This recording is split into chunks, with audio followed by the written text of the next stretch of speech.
strikes. Is the ceasefire with Iran still on? Yeah, it is. Yes, the talks are going very well, but they have to understand. Rais wa Marekani Donald John Trump amesema makubaliano ya kusitisha mapigano kati ya Marekani na Iran bado yanaendelea kutekelezwa licha ya mapigano yaliyotokea katika mlango wa Hormuz usiku wa kuamkia hii leo Ijumaa Mei 8 mwaka 2026, eneo muhimu kwa usafirishaji wa mafuta duniani. Kauli hiyo imekuja baada ya Marekani na Iran kurushiana mashambulizi katika tukio lililoibua hofu mpya ya kurejea kwa vita kamili kati ya mataifa hayo mawili. Akizungumza mbele ya waandishi wa habari wakati akikagua ujenzi wa bwawa la kumbukumbu mjini Washington, Trump alisema kuwa licha ya mvutano wa leo, makubaliano ya kusitisha mapigano bado hayajavunjika rasmi.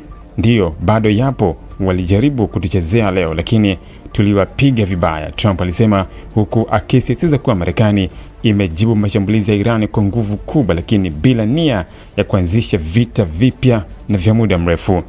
Kauli hiyo imeonekana kuwa sehemu ya juhudi za Trump za kupunguza hofu ya kimataifa kuhusu uwezekano wa kurejea kwa vita katika eneo la Ghuba ya Uajemi, wakati msukosuko wa mafuta duniani ukionekana kuongezeka kutokana na hali ya usalama katika mlango wa Hormuz. Eneo hilo ni muhimu kwa biashara ya nishati duniani kwa sababu sehemu kubwa ya mafuta yanayosafirishwa kimataifa hupita katika njia hiyo ya bahari. Kumekuwa na matukio kadhaa ya kijeshi kati ya Marekani na Irani licha ya makubaliano ya kusitisha mapigano yaliyofikiwa mwezi uliopita. Marekani imedai kuwa meli zake za kivita zililengwa na vikosi vya Irani wakati zikifanya operesheni karibu na Hormuz, huko Irani nayo ikisisitiza kuwa ilikuwa ikijibu kile ilichokiita uchokozi wa Marekani ndani ya ukanda huo. Hata hivyo, Trump ameendelea kujaribu kuonyesha kuwa hali bado inathibitika na kwamba mazungumzo ya kidiplomasia hayajafa. Rais huyo alisema bado kuna uwezekano wa kufikiwa kwa makubaliano mapya kati ya Washington na Tehran kuhusu mzozo wa nyuklia pamoja na usalama wa baharini katika eneo la Ghuba. Makubaliano yanaweza sitokee, lakini yanaweza pia kutokea siku yoyote, alisema Trump. Naamini wao wanahitaji zaidi kuliko mimi ninavyohitaji. Kauli hiyo imetafsiriwa na wachambuzi wa siasa za kimataifa kama ishara kwamba Marekani bado inataka kuishinikiza Iran ikubali masharti mapya ya usalama wa nyuklia bila kurejea kwenye vita vya moja kwa moja. Trump pia anaonekana kutaka kulinda hali ya utulivu wa uchumi wa dunia, hasa wakati bei za mafuta zikianza kupanda kutokana na hofu ya kuharibika kwa usafirishaji katika mlango wa Hormuz. Kwa upande wake, Iran imeendelea kusisitiza kuwa haitasalimu amri mbele ya shinikizo la Marekani, lakini imeonyesha kuwa bado ipo tayari kwa mazungumzo kupitia wapatanishi wa kikanda. Tehran imekuwa ikisisitiza kuwa mazungumzo yoyote lazima yaheshimu mamlaka ya Iran na haki yake kuendelea na programu zake za nyuklia kwa matumizi ya kiraia.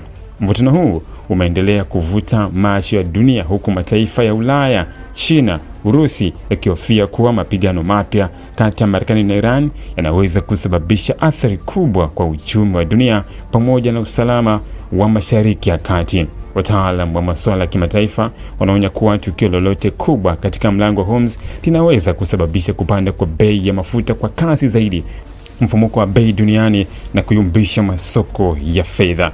Licha ya matamshi makali kutoka kwa Trump, hatua yake ya kusisitiza kuwa usitishaji mapigano bado upo inaonyesha kuwa Washington kwa sasa inaonekana kutaka kuzuia hali sigeuke kuwa vita kamili. Hata hivyo, hali katika eneo la Ghuba ya Uajemi bado inaendelea kuwa tete, huku kila upande ukionyesha utayari wa kujibu mashambulizi yoyote yatakayofanywa dhidi yake. Ili kuwa mwanafamilia bora wa Global TV, usisahau kusubscribe, like, kushare na kucomment. Baada ya kusubscribe, bonyeza alama ya kengele ili kupata taarifa kwa kila video inayopanda Global TV Online.